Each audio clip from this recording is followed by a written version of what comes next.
Assalamualaikum,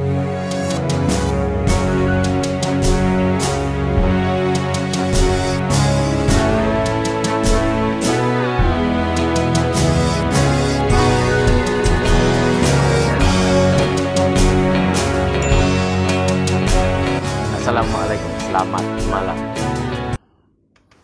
Gaswat ini. Ternyata kemarin itu di acara Rakerda PDIP di Sumatera Selatan, petinggi PDIP menyebut nama Gibran dan Bobi sebagai juru kampanye nasional.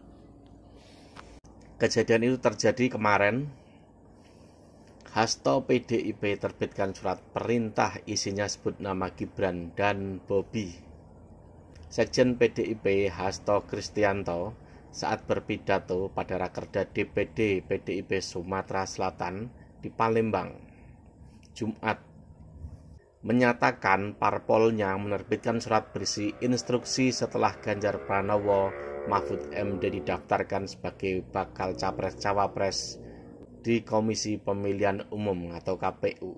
Surat itu ditujukan kepada seluruh kader PDIP yang duduk struktur kepengurusan pejabat di lembaga eksekutif maupun legislator di lembaga legislatif. Kami sudah mengeluarkan surat instruksi begitu Ganjar Mahfud didaftarkan di KPU. Langsung semua 3 pilar partai bergerak, kata Hasto. Seluruh kepala daerah yang muda ditugaskan menjadi Jurkamnas sekaligus jubir Ganjar Mahfud di wilayah masing-masing, ujar Hasto.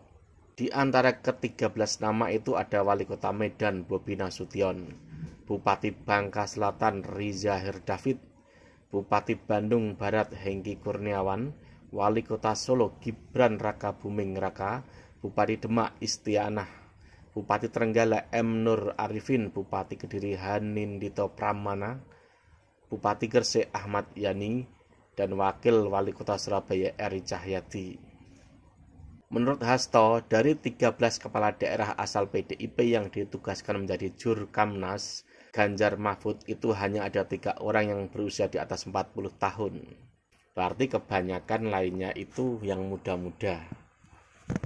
Nah ini loh, kalau yang namanya kepala daerah atau pejabat di daerah, jika memang dia itu bagian dari PDIP, maka diharapkan oleh PDIP dan diwajibkan untuk menjadi juru kampanye nasional. Lalu bagaimana dengan Gibran?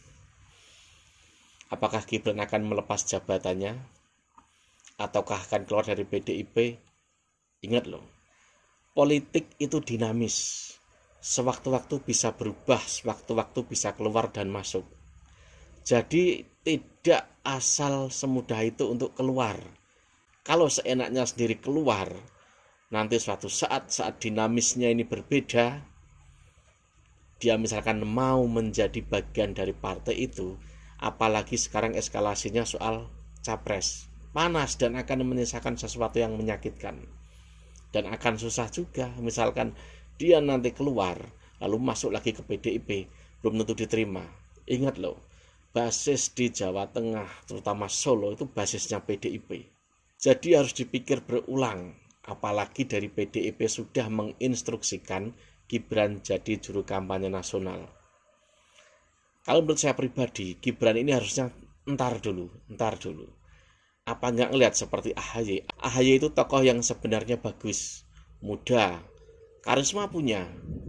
Tapi di usia dia yang tergolong muda itu seakan-akan dipaksakan untuk memimpin partai. Akhirnya apa? Setiap AHY keluar, itu kesannya di media, di khalayak publik, di media umum, seakan-akan apa? Dibully, dinyinyiri. Hasilnya apa? Seakan-akan ke sana tertolak, seakan-akan di sana ditolak, merepotkan. Karena apa? Dari hasil orang-orang di internet, di media massa itu, banyak yang suka membuli. Nah, Gibran ini jika misalkan dipaksakan atau ingin menjadi cawapres, kemungkinan akan menghadapi hal yang sama. Ingat loh, kalau terlalu mudah dilemparkan ke tingkat yang tinggi, itu ibarat api itu bisa padam duluan. Rasa simpatik orang itu akan berbeda. Maka harus usianya yang pas, jam terbangnya benar-benar tinggi. baru paling tidak dia akan membuat orang untuk berpikir 2 kali untuk membuli, untuk menyinyiri. Walau di politik itu bully, nyinyir itu udah hal biasa. Yang jelas kader-kader muda harusnya banyak mencari pengalaman dulu. Itu harus. Kalau tergesa-gesa nanti akan kesandung seperti api yang padam dulu. Dan kalau dipikir-pikir, Prabowo jika misalkan mengambil Gibran, maka dia seakan-akan meninggalkan basis hijau. Ingat loh, basis hijau itu sesuatu yang menggiurkan. Jokowi jadi presiden juga karena kuatnya basis hijau.